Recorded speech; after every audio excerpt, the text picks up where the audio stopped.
going to appear here. I'm going to welcome him onto the stream now. Welcome, Derek. Thanks so much for joining us here at PitchCon. Yeah, thanks for having me. This is exciting. I mean, we haven't really had much baseball in our lives for a while. I think you guys putting this together is pretty fantastic while we're all kind of, stuck in quarantine waiting for hopefully the MLB season to start. This is great. So thanks for inviting me.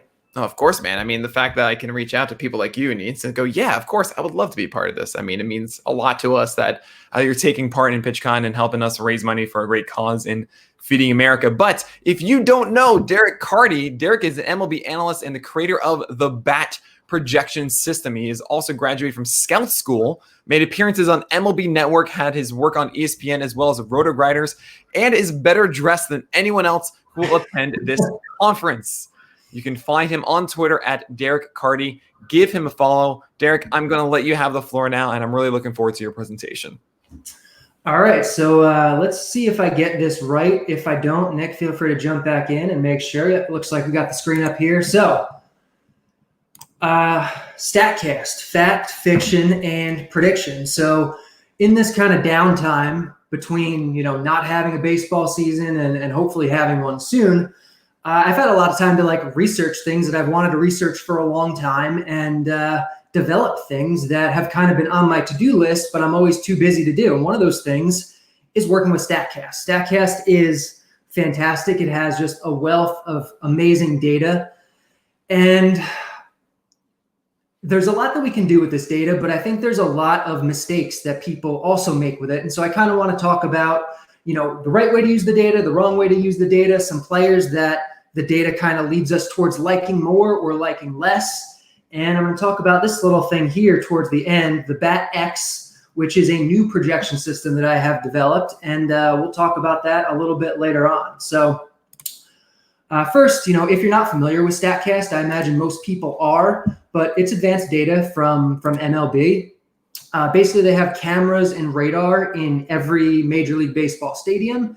It tracks the flight of the actual baseball, out of the pitcher's hand, off the bat, and it tracks player movements. So there's a lot of really cool things that Statcast can tell us.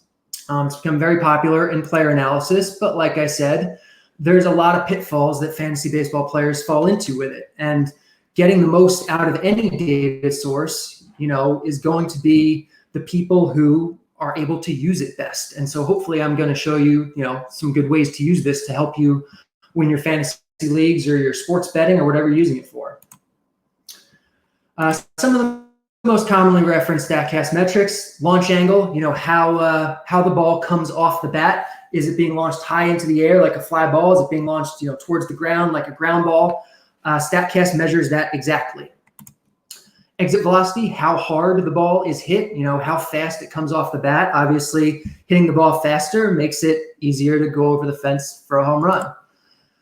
Barrels, which is basically a combination of the two. It's a barrel is a stat designed by the guys at Statcast at Major League Baseball that basically says this is a ball that is hit both really well in terms of its launch angle and in terms of its exit velocity. And sprint speed, how fast a guy runs, which is good for, beating out ground balls, good for stealing bases, stuff like that. And these are the most commonly referenced things, and they're not the only ones. I dug into a couple hundred different, variations on Statcast metrics, and we're going to talk a lot about even some better metrics to use for evaluating players.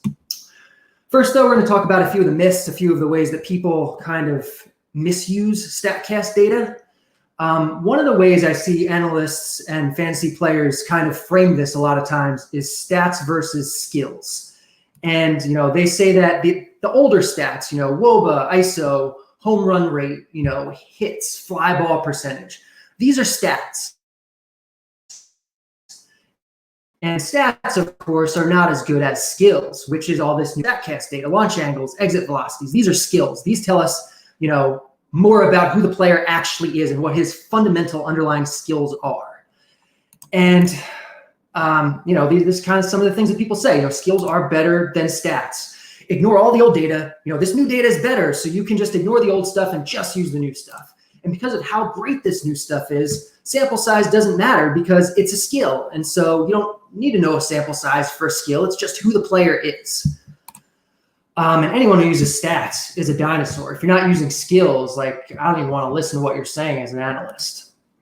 Player X's exit velocity spiked last week. He's been so good for a week now or 2 weeks now, or, over the last, 3 weeks, this is what his barrel percentage is. This is who he is as a player now. He's really, really good. And it doesn't matter what he was doing before that. And all of that is just so incredibly wrong. Like, just please don't do that. Any of those things, don't do. It's wrong. That's not how you use Statcast. So the easiest way I can kind of show you why this is wrong is to show you the actual mathematical stability of traditional stats versus Statcast stats. This is how many games it takes for each stat to stabilize. And that's kind of a mathematical term. We don't need to go into exactly what it means. If you have questions about it, you can feel free to, let me know. But basically, it's how stable every stat is, how quickly we can kind of buy into the stat is generally the way people think about this. Sprint speed takes very, very short. It only takes about 5 games and sprint speed stabilizes, which makes sense. Now, I've mixed in some Statcast stats and some traditional stats to show you that they stabilize somewhat similarly. Aside from strikeout rate, which has always been very, very stable, our next most stable stats are our 3 Statcast stats, our 3 main ones: launch angle, exit velocity, barrel rate. They each take about 30 games to stabilize. And then after that, you have some of the older stats: ground ball percentage, fly ball percentage, home run percentage. You look, though, yes, they stabilize slower than the new stats, but not by like a whole lot. We're talking about 30 games here for exit velocity, and we're talking at less than 40 games, for ground ball percentage. That's like a week and a half of games basically longer that it takes to stabilize. That's something, but it's not like putting Statcast data on like this whole other level of being super stable and old stats are not. Like, they're pretty similar. And I think you can actually visualize it a little bit better if you look at this graph, where you take a stat on the end here like BABIP, which we all know is very unstable. It takes a long time to stabilize. It takes close to 300 games, almost, a year and a half, 2 years worth of data for BABIP to stabilize. And you look at all the other ones, and now their bars are all very, very similar to each other. They're pretty similar in terms of how they stabilize. The Statcast stuff is better, but not by like a whole lot. So the main takeaway from this is that Statcast stats regress too. You can't just take them at face value. Obviously, we want to isolate skills, pure underlying talent, exactly what the player is without, having to worry about noise or sample size or different contextual factors that might be influencing the data and kind of mucking it up. And as great as Statcast data is, it's just not pure skills the way some people want it to be or present it as. It's just better descriptive data. The one exception here maybe being sprint speed, because that basically is a true skill. That is how fast the player is running, and that's it. If you want to measure a guy's speed, measuring his speed is how you do it, and that's what Statcast is doing. But you look at launch angle. Launch angle is basically just fancy ground ball rate or fancy fly ball rate. This is data that we have had for 20 years probably now, and launch angle does a better job of telling us what ground ball and fly ball rate does. But it's only a little bit better. Ground ball, fly ball rate, we used to have guys who sat in the boxes at the park and they watched the ball and they said, well, that ball's hitting the air, that's a fly ball, or that ball's hit on the ground, that's a ground ball. And launch angle, instead of having that human element of like judging what it is, it actually directly measures it. And so of course it's going to be better because it's removing that element of human observation. But, there's only so much of an incremental difference that can make. So it's better. It's not a whole lot better. Exit velocity can indicate raw power, but it's not in and of itself raw power. There's a lot of reasons a player can have a high or low exit velocity. Mechanics are a huge reason. If a guy has really inefficient mechanics, it doesn't matter how much raw power he is, how much raw power he has, how strong he is. his exit velocity might not be super impressive. But if he goes in, he fixes his mechanics, they get better, he gets to the ball better for whatever reason, then he can tap into his raw power, and that will present itself in terms of exit velocity. But exit velocity itself is not that raw power that people really want it to be. And there's other reasons that a player can have high or low exit velocity. Hand-eye coordination. Maybe the guy's not inherently the strongest player in the world, but his hand-eye coordination is really good. He's able to square the ball up really well, and that will manifest itself as exit velocity. So there's a lot of things that go into this that kind of make it not a true quote-unquote skill. Statcast data, as I showed with the previous tables, it has the same it has noise, the same as anything else. It just has a little bit less of it. And so we kind of need to treat it the same as we would other data.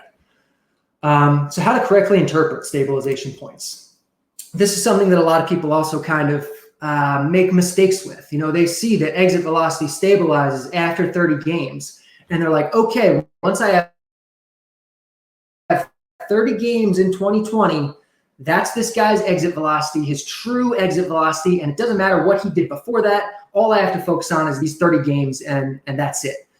And that's not true. For a lot of statistical reasons, that's not true, because the stuff that he did before that still adds predictive value. It's a very common mistake for people to do it this way. And, those of us that don't do that will gain an edge over the people who do. These, stabilization numbers, they're meant to standardize the variance and to tell us how much we need to regress. They're not meant to tell us how much historical data to use. In order to determine that, you have to do an entirely different kind of statistical process, an entirely different study. So when you do that, you can figure out how much historical data you need to use. Statcast data, you don't have to go as far back as traditional stats. A really noisy stat like BABIP, you can probably look at the hitter's last 10 years worth of BABIP and gain some bit of predictive value from every single one of those years. With Statcast data, one, we don't have 10 years of data to go back and look at. And two, we don't have to do that because this data is more stable and we don't have to look back that far. But we can't just look at the last 30 games or whatever. Using the last 2 years will give us a really good, ballpark estimate of a player's actual talent level. Ideally, we'll want to regress, we'll want to wait, we'll want to do some other different things, account for aging. But using at least 2 years of data is a good rule of thumb for Statcast. Because as with anything, it doesn't matter what happened in the past. It matters what will happen in the future. And so it doesn't matter what the player's exit velocity was over his last 30 games if there is a better way to predict what his exit velocity will be in his next 30 games. And the best way to predict those next 30 games is to use extra historical data. Okay, so what happens to players who make big Statcast gains? A couple of years ago, I put out a little Twitter thread. I looked at hard contact rate, which is basically exit velocity, a little less precise, but we've had it since 2007, or Statcast data we've had since 2015. So I looked at all the data from 2007, players that increased their hard contact percentage from 1 year to the next by a decent amount. So in year one, their hard contact rate was 27%. In year two, they increased it all the way to 35%. In year three, they did not stay at 35%, the way we would expect it to stay if it were a skill. If the player was a 35% hitter, he would stay there and that would be it. But that's not what happens. He regresses back a little bit. He regresses about halfway between where he was previously and where he was that year, which is what we would expect, but not what a lot of people assume. Saris put out an article, I think around the same time, where he looked at launch angle in a very similar way. Players who increased their launch angle from about 8 degrees in the first half of a season to 16 degrees in the second half of a season, the next year they didn't stay at 16 degrees. They fell back about halfway between where they were previously and their gain. And so that's the way we really need to look at these things a lot of times. You can't just say, well, this guy got a lot better, this is who he is now, because it's not true. However, not every player is the same, so we can't apply the same rules to every player. some players do keep or lose more of their gains than other players do. And we've known this for, the entirety of baseball history. Sometimes a guy, his home run rate spikes one year just out of nowhere, and the next year it stays exactly that way. He was that guy. On average, that's not what happens, but there are some guys where that happens for. And previously, we were never able to figure out, which guys kind of just did it randomly and which guys did it legitimately. And so we kind of hedged, we called them all kind of in the middle somewhere, and that was the best we could do. With Statcast, we can do better than that now. Because while they're not true skills, Statcast does get us closer to a player's process level decisions. You look at his launch angle, a player can decide, okay, I want to swing with more of an uppercut this year. I want to get the ball in the air more. This is something I'm actually going to work on in the offseason and alter my swing mechanics, and I'm going to try to actively do this. And so because hitters can almost decide a little bit what they're doing, we can kind of look and try to figure out what a player might do in the future. If a player raised his launch angle last year and his overall numbers, his home runs went way up, his WOBA went way up, he was in the MVP voting. What do we think he's going to do next year? He's probably not going to regress, halfway between where he was the year before, because he's going to want to do it again. He's going to want to keep going with that uppercut. And so we can look at stuff like that and help us better determine which players are going to maintain their levels, which players are going to go back to their previous levels, and that kind of thing. And I will get into how I went about doing that in a little bit. Okay, we've talked enough about how not to use Statcast. So let's talk about some of the best ways to use it. We'll talk about exit velocity and launch angle. So the most widely used kind of exit velocity and launch angle are averages. This is the guy's average exit velocity. This is the guy's average launch angle. It's very easy to understand. Every ball that Joey Gallo hit this year, if you average them all together, his exit velocity was 110 miles an hour, 115 miles an hour, or something like that. It's easily accessible. Baseball Savant is a fantastic site that has a lot of this data available that people can go and they can sort and they can look at players. And it's very easy to see. However, this data isn't necessarily the best data because there are other ways to look at exit velocity and launch angles, specifically in terms of distributions and extremes. They're more precise, they're more predictive, and they're now going to be easily accessible at a website called EV Analytics that I've been working with. And I'm going to be putting all the data that I'm going to talk about in this presentation. It's all going to be there. You can go there. You can look at players. You can look at leaderboards. You can sort stuff out. And I think it's really cool. I'm really excited about it. And so I'm going to talk to you a little bit now about what I mean by distributions and extremes. So we're going to talk about some of the best Statcast metrics that I've found in my research. First, we'll talk about it from a descriptive sense. These are correlations for what a player did in terms of his Statcast data. Oh, also EV Analytics. The link is right here if you want to copy it down, or I might make the presentation available later. I don't know how it'll work. But in terms of descriptive stats, so this is what a player did in terms of his barrel percentage in 1 year and his home run rate or his BABIP in the same year. So barrel percentage explains a player's home run rate in the same year very, very well. 1 is the highest number you can get to. Barrel percentage has a very strong correlation with home run rate, as it should, because that's how the metric is designed. But then you look at exit velocity. Average exit velocity comes in 5th on this list. Of the 6 exit velocity metrics that I listed, it comes in 5th because there are better ways of looking at exit velocity. And that would make sense because exit velocity, the average exit velocity that you see on other websites or whatever, it's all balls. It includes pop-ups. It includes ground balls. It includes balls that have no chance of becoming a home run. But if you focus only on the exit velocity of fly balls, the balls that are in the air that have a chance of becoming a home run, the harder you hit those, the higher your home run rate. And so this is a better way kind of explaining home run percentage than average exit velocity is. This one here, 100 mile hour in the air percentage, basically it looks at all the balls hit in the air and the percentage of those balls that were hit at least 100 miles an hour. Obviously, if you're hitting a lot of your balls in the air, at least 100 miles an hour, you're probably going to be hitting a lot of home runs on those balls. Then we have next 20% and top 5%. These are distributions. So if you think about a player, all the balls that a player hits in a given season, only a few of them are really going to have a chance to be a home run.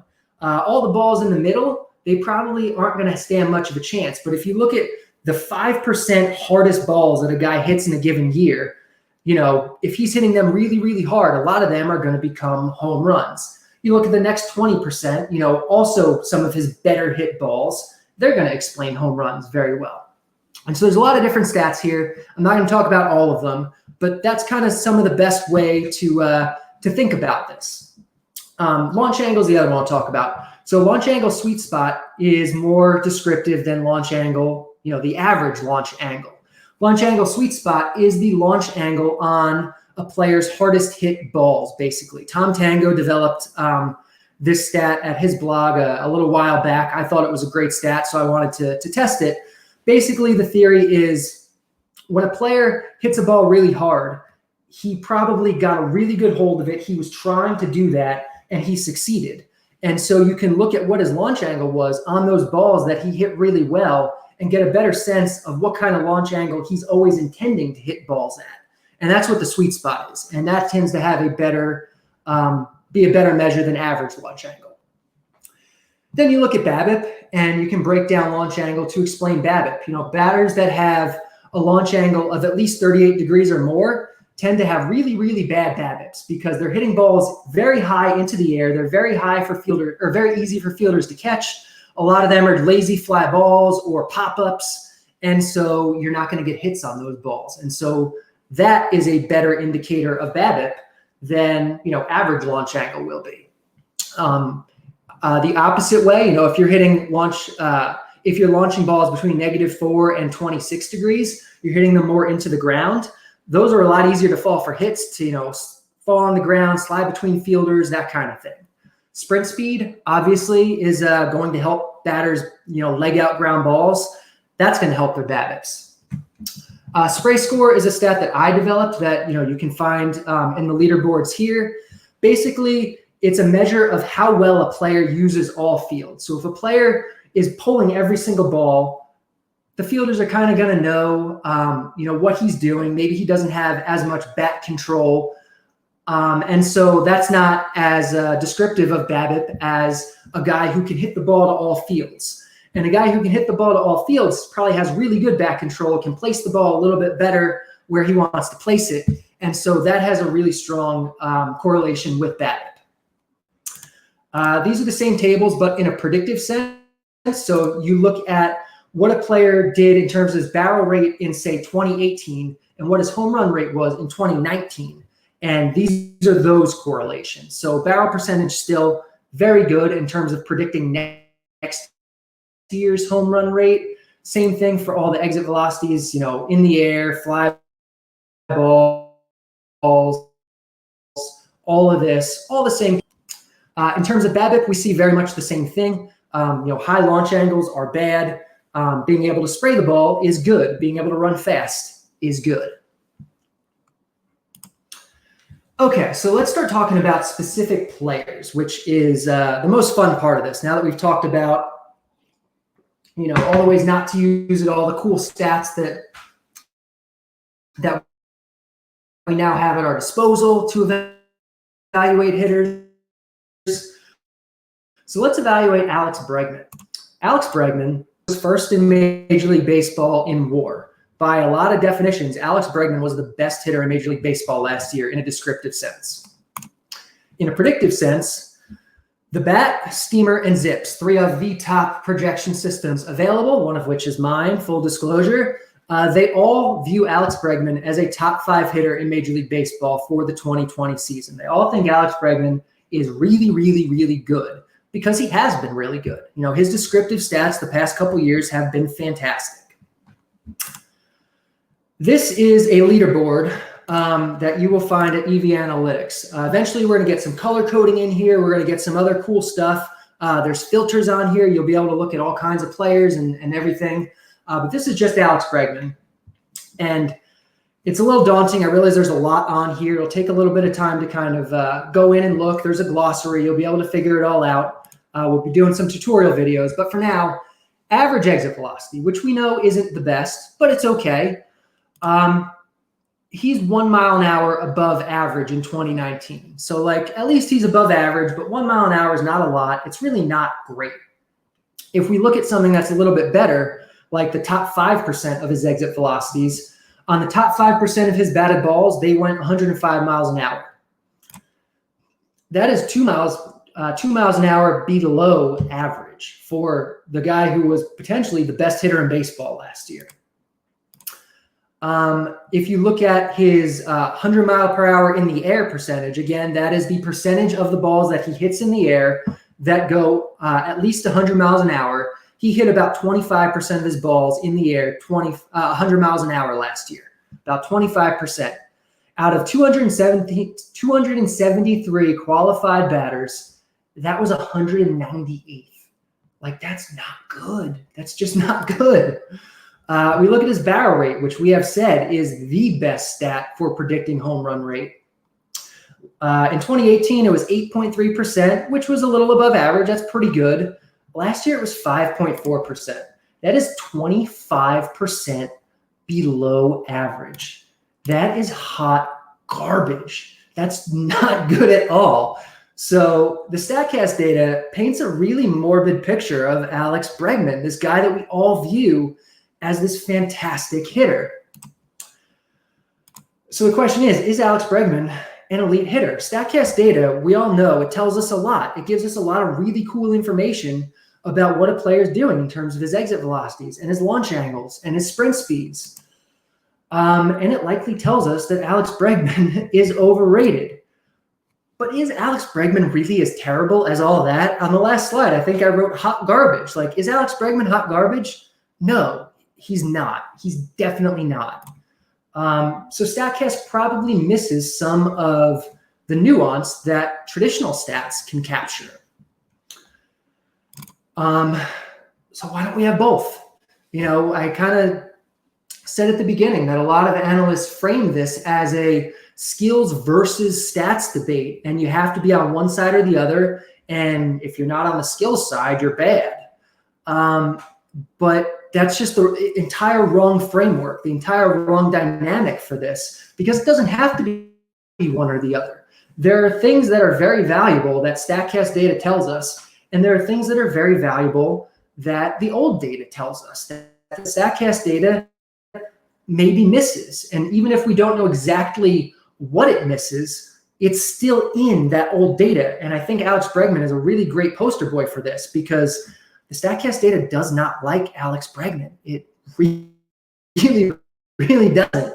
But of course, he's a good hitter. Like, we know he's a good hitter.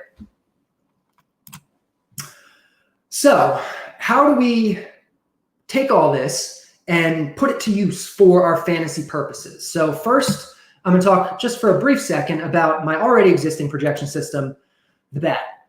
It's my system. It's been out for, I don't know, 5-10 years now. You can find the season-long projections at Fangraphs, DFS projections at RotoGrinders, sports betting at EV Analytics.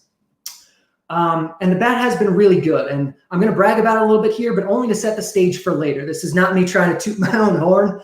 Ariel Cohen did a study at Fangraphs the past couple of years where he studied a few different projection systems.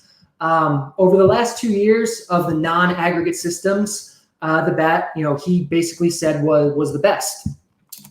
Fantasy Pros did their own study in 2018 of the non-aggregate systems. It was the best. In 2019, it was third best out of, I think 12 or 15 different systems. So the BAT objectively has been one of, if not the best projection system available. And it uses mostly just traditional stats, which is really exciting because we can make it better. And I'm going to talk to you in a minute about how we can make it better. A new way to project players using Statcast. Introducing the Batcast. The Batcast, of course, I had to call it that. It is the BAT using only Statcast data. It uses a lot of the same methodology that goes into the BAT, but instead of using home run rates and BABIPs and stuff like that, it uses just the Statcast data, the different kinds of launch angles and exit velocities and barrel rates and sprint speeds. and it puts it all together and it projects a player using just that, plus some additional bells and whistles, some secret sauce type stuff that I don't want to go into, but it's pretty cool. That brings us to the BAT-X. The BAT-X is the new projection system. The BAT-X, I believe, to be the best projection system I've ever made and potentially the best projection system available. It is an optimal combination of the BAT and the BATcast. The original, the BAT, that just uses traditional data, and the BATcast that just uses Statcast data. It's an optimal combination of those two kinds of stats. I ran a bunch of tests, and I kind of, for each different stat, I kind of said, okay, for this stat, maybe we want to use, 80% of the BAT and 20% of the BATcast. For this stat, we want to use, 50% traditional stats and 50% Statcast stats. And so it is basically a combination of the two of them. And as far as I know, I think this is the only projection system that has attempted to fully combine traditional and Statcast data, which I think is just really, really cool. Like Hannah Montana, you got the best of both worlds, let me tell you. Like the BAT, for season long, it's going to be at Fangraphs. That should be dropping, I think, any day now. It should be on the player pages. It should have its own page, the same as the BAT does. I'm going to have an article introducing it more over there soon. For DFS, whenever games start up again, it is going to be a new option that you can use at RotoGrinders. You'll be able to see every single player's projected stats for that day, the same as you would with the BAT. It's going to factor in umpires and defense and weather and ballparks and platoon splits and everything else, except the underlying stats for every hitter is going to be driven by the BAT-X, which uses Statcast data. And for sports betting, the BAT projects over-unders, money lines, team win percentages, all that kind of stuff at EV Analytics. It's going to do the same thing using the BAT-X now. And you'll be able to find both of them.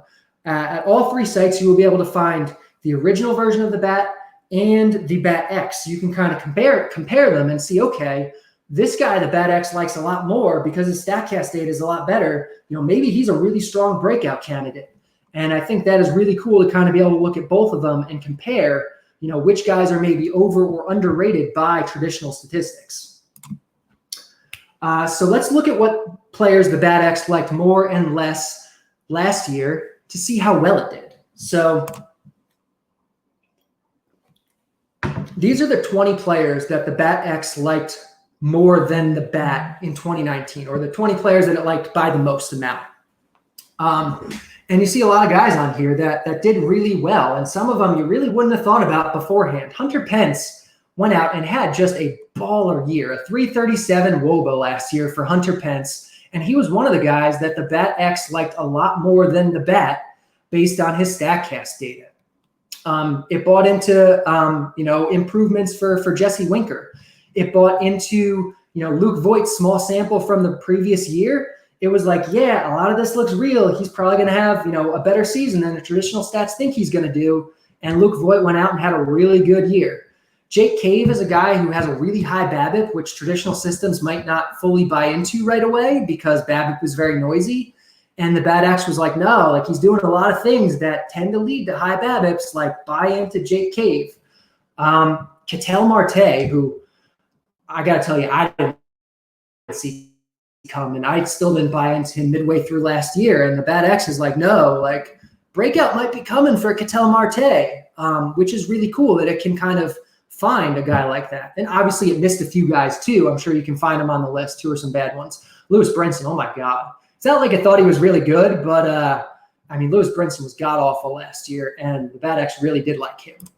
But if you look at all of them, out of the 20 top guys, it got 15 of them correct in terms of the direction. If it liked the guy more than the BAT and he did better than the BAT, 15 of those guys did better than the BAT, which I think is really good, especially because, and this is why I talked about the BAT before and the accuracy tests and whatnot, this isn't some arbitrary benchmark where it's like, yeah, they did better than they did the year before or something like that. No, like they did better than one of the absolute best predictive systems available.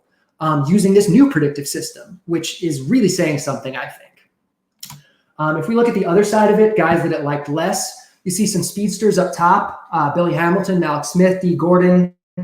By using the Statcast data, we can really look at these guys and be like, yeah, these guys just have no power. Like, a normal traditional system might like regress them a little bit closer to average, whereas Statcast would be like, no, like they really don't have any power. Don't do that.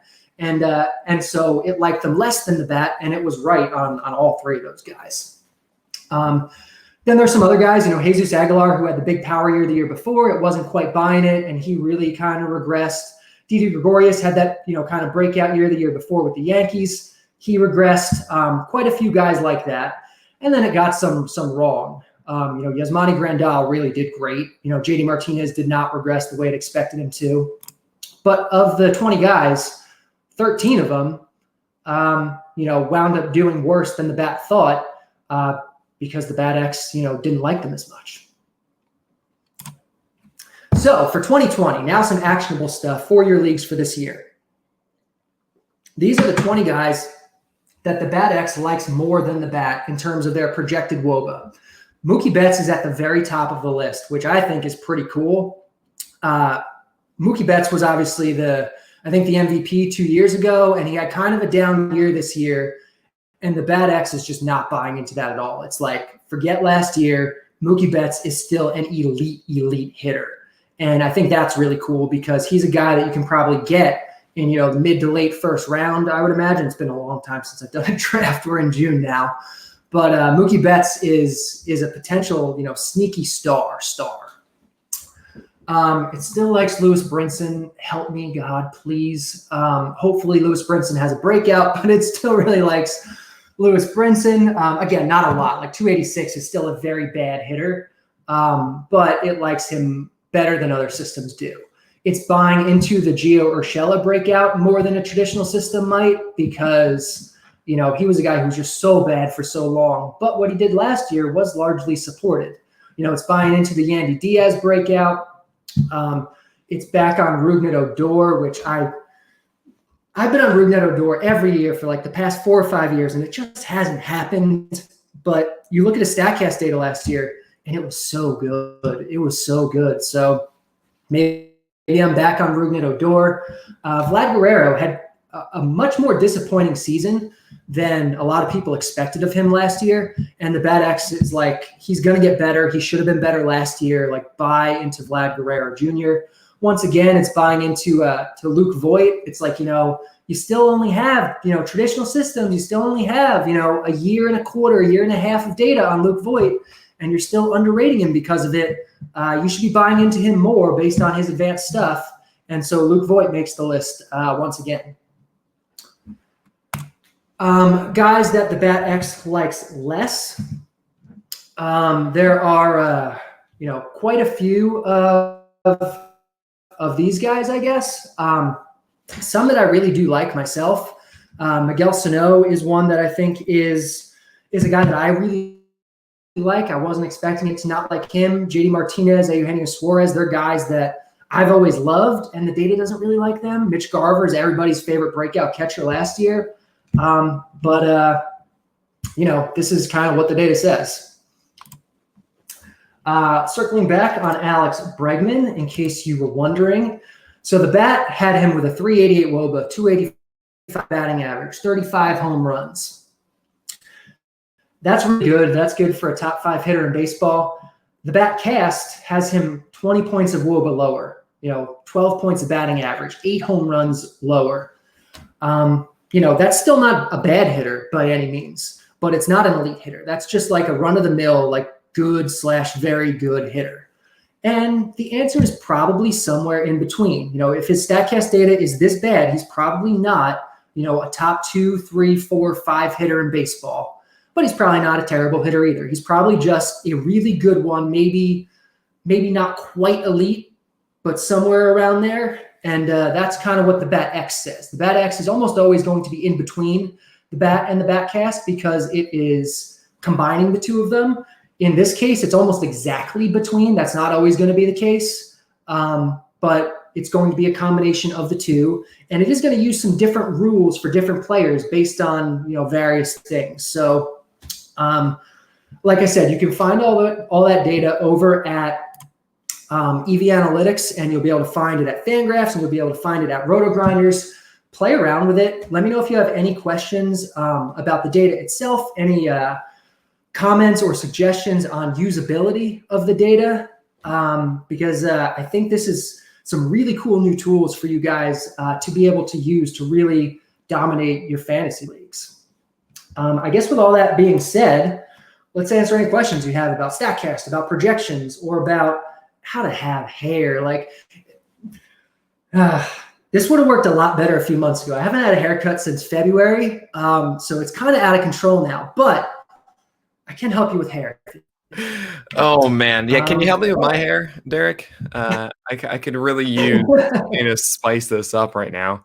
That was a fantastic presentation. Really cool to see you debut Bat X here at PitchCon. That is so awesome. There's something I didn't notice there.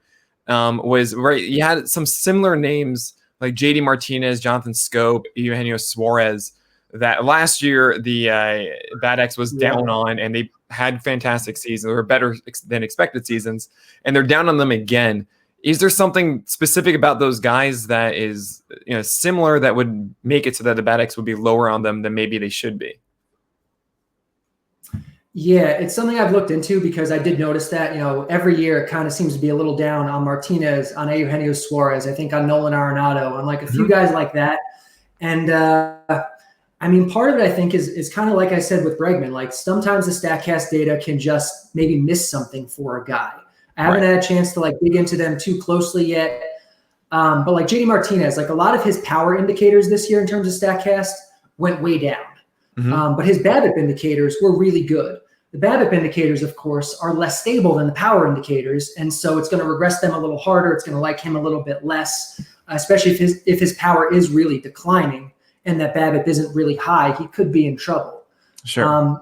And like anything else, systems are going to have biases. They're going to have blind spots. They're not going to get everybody right. And maybe there is something with these guys that they've been overperforming for a little bit, and they're going to come down, or maybe it's just missing something.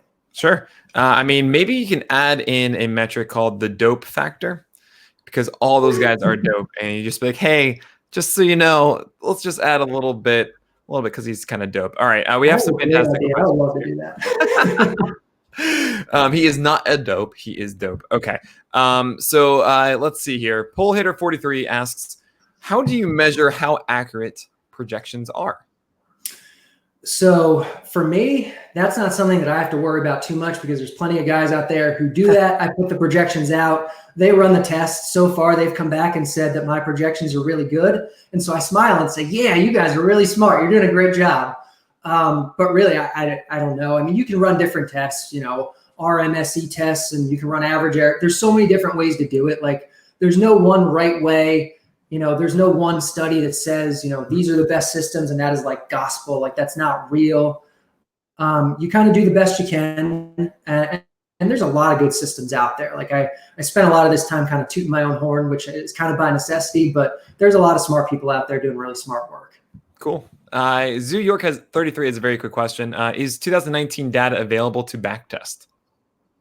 Yes, like I said, over at EV Analytics, I could actually maybe pull it up if I share my screen. I can do that for you. Okay, sorry. Okay. But yeah, I remember that was evanalytics.com/MLB/ was it statistics or something? I actually just took a look at it myself. Really cool site. Yeah, if you just go to evanalytics.com, there's navigation. You can navigate there. You can look at my screen right now. It's got all kinds of stuff. It's got Statcast stats. It's got expected stats. It's got projections. It's got those correlation tables that I showed you for not just for home runs and BABIP. It's got it for WOBA, for ISO, for stolen bases, for all kinds of stuff. Nice. Usability is still being worked on. It's a little bit slow, but all the data is there. You can filter it. There's other stuff. There's some of my park factors, my umpire rankings, my pitcher stolen base tendencies. So like, this is let's say we want to look at 2019. We want to look at just qualified players. and we want to see, barrel rate. So in 2019, Miguel Sano had the highest barrel rate. Nelson Cruz was second, Aaron Judge, and you can kind of see, everything. All the stats that I talked about, these are here.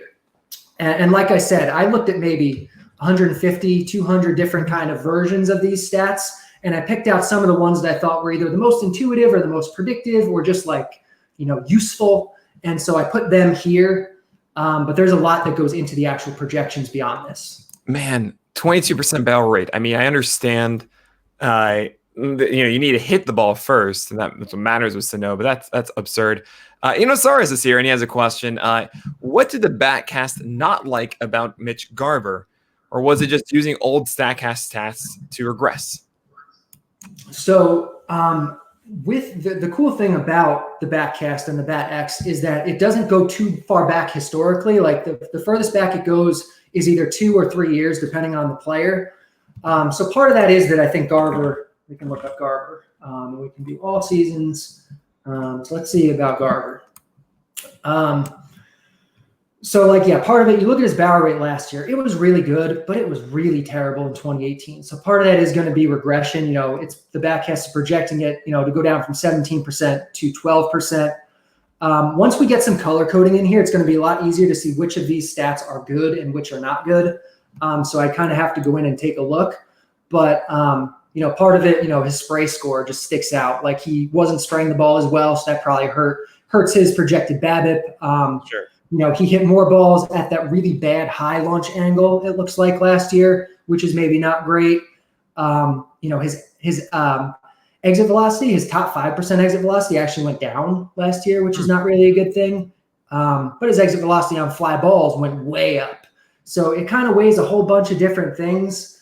And again, this is new. I've dug into it a little bit, but I certainly haven't dug into the nuance of every single guy.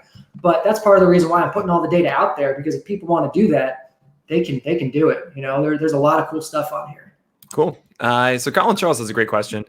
Are your projections a point estimate, or do you generate a range of outcomes and report the most likely scenario? Yeah, it's more of a point estimate. For DFS purposes, I do project ranges of outcomes. This is the guy's 99th percentile outcome. This is his 70th percentile outcome. This is his 10th percentile outcome. So for DFS, that's there. You can have that. For season-long purposes, I just do the mean projection, the 50th percentile. Nice. Call Me Round 10 asks, who are some of the starting pitchers that the BatX likes for 2020? So obviously this presentation talked only about hitters. That's because the BatX for pitchers is not ready yet. It is something I'm working on. It is something I'm developing, but it is not there yet. Okay. I can tell you it's going to love Lance McCullers. Lance McCullers is I don't know how many innings we're going to get, though. Okay. I mean, per start from Lance McCullers. Yeah. But yeah, you certainly need the dope factor for starting pitchers. So I'm really looking forward to seeing that with the BatX. By the way, guys, keep the questions coming. These are fantastic. Rinaldi 224 asks, can you see if there's I should ask you, is there a chart anywhere comparing these guys to ADP? So as of right now, there's not, but that is definitely something I can put on my list. I can maybe talk to NFBC, see if we can add that to these charts.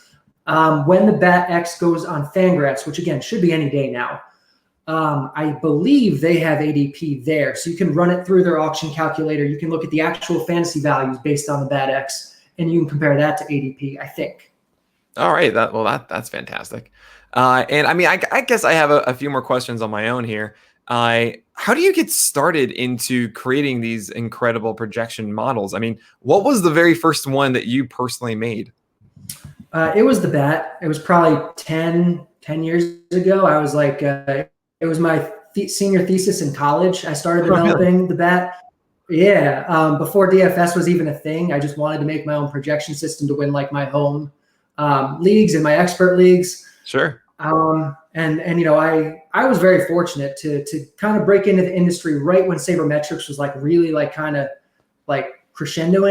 Mm-hmm. And I work with a lot of really smart guys, guys that now are not in the public space anymore, guys that are making decisions for major league teams.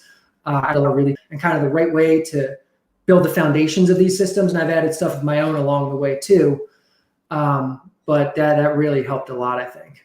And I mean, I mentioned inside the intro really quickly, you have a very interesting background, that probably the opposite of what a lot of people would expect someone who's creating projection models, in that you were trained to be a scout. Yeah. And so maybe, I mean, I'm talking about the dope factor. I think if anyone can really add that, which is, that's obviously like the eye test having some sort of influence on it. Have you ever been tempted to have any sort of like magical weights that you can assign based on your eye test? I'd love to be able to do that. But personally, I spend so much time on the statistical side, on developing new things, on customer service, talking with people on social media and answering questions from subscribers and everything else. Like the time it would take to go in and scout guys myself would just take way too long. If I ever came across like a scouting database with really smart people who scouted guys and put numbers on everything, and they gave it to me, yeah, I would put that into the bag for sure. That'd be something else, right? If we can collectively try and figure out a way to do that that's just like separate from everything else. I don't know. That's obviously something that I'm always interested in, because I always feel there is the reason that those guys exist is because there is something that we can't just generate from all this stuff, regardless of how incredible the work that you do and many others in the field too. So I would love to see something like that. Just some conglomerate. It's like, all right, we're not going to do this routines. We're just going to do this for the sake of having our own projection systems. I think that'd be amazing. Garrett Brodora has a question here. Do we have any metrics to measure spin rate off of the bat? That is a good question. As far as I know, that data is not available, at least publicly. I would imagine that's something that teams are getting, that maybe Statcast is tracking, or that the new system this year, they're actually changing up the camera system this year. Right. It's supposed to be like really good. So I would imagine that's something that is being tracked or will be tracked. Whether we get that in the public sphere or not, I don't know. Cool. On that level, is there something that you'd want to have as a metric, as like a point of data to help these projections that you just don't have access to right now? I mean, so the whole thing is kind of what I talked about, stats versus skills. Like we want to measure skills. We want to get down, as much as possible, drill down into who a player is at his core fundamentally. And this helps us get a little bit closer, but it doesn't get us all the way there. So I want more granular data. I want data on the actual bat itself, not on the launch angle of the ball, but on the swing plane of the bat, the speed of the bat, different mechanical points. Like I want that. I want to hear, I thought where you're going for there, which is interesting to me, is the actual construction of the bat. I mean, guys will that would be awesome too. Yeah, I'm sure that would have predictive data. Like, what if we had like a camera to showcase the tilt of the bat based on the wood of it? Because that's like how sometimes bats break, is like actually you have the bat the wrong way and it goes right against the wood at the wrong angle. And the idea that, okay, some guys are using like a hammer bat, which has that weird handle at the bottom. Some guys use a Louisville. Sometimes other guys use I don't remember all the other ones because I don't swing bats. But that would be some sort of fun data point. So, well, okay, he switched to a Louisville Slugger bat, guys. Like he's going to have another home run or two this year just because of that. That'd be amazing. Yeah, amount of pine tar on the bat as well is what Garrett Brodora suggested. Call Me Round 10 has another question here. Which system would have performed better in DFS in 2019, the BAT or the BAT X? So that's a good question. So the BAT X, I actually didn't say it. The BAT X stands for the BAT experimental. That's what the X is. Because theoretically, it should be better than the BAT. It uses the traditional stats. It uses the Statcast stats. It puts them together. It should be better than just using one. But the Statcast data is fairly new. The cameras are changing this year. Our sample sizes are still somewhat small. And the BAT itself has performed so well that I'm not ready to just delete it and say, okay, this is the new system. This is the BAT now. The old system is gone. It's experimental. It's going to be a system that I continually add new things to, things that I think should make it better, but maybe I'm not 100% sure are going to make it better. So in theory, the BAT X should have been better. Back tests show that it was better last year, but I'm giving you guys both as an option because of this reality. That sounds great. I actually kind of assumed that BAT-X was your 10th iteration, because you said about 10 years you've been doing this, so this is BAT-X. Yeah, that would have made sense too. But maybe it's both. Let's just go with Yeah. that. It's the 10th, and it's also experimental. It just made so much sense. But all right, Derek Carty, I cannot thank you enough for coming on here today and being part of PitchCon to debut a new projection system. I mean, how cool is that? So really, thank you so much for being here. Everyone, give him a follow on Twitter at Derek Carty, and really, thanks again for being here. Thanks. Yeah, thanks for having me. This is really a great thing you guys are doing. So I'm happy to be a part of it. Thanks a lot, Derek. I'll see you later. So anyway, guys, that was Derek Carty's fantastic presentation on Statcast, the past, present, future, and a display of the new BAT-X projection system. Looks fantastic. I cannot wait to see how that turns out also for pitchers as well.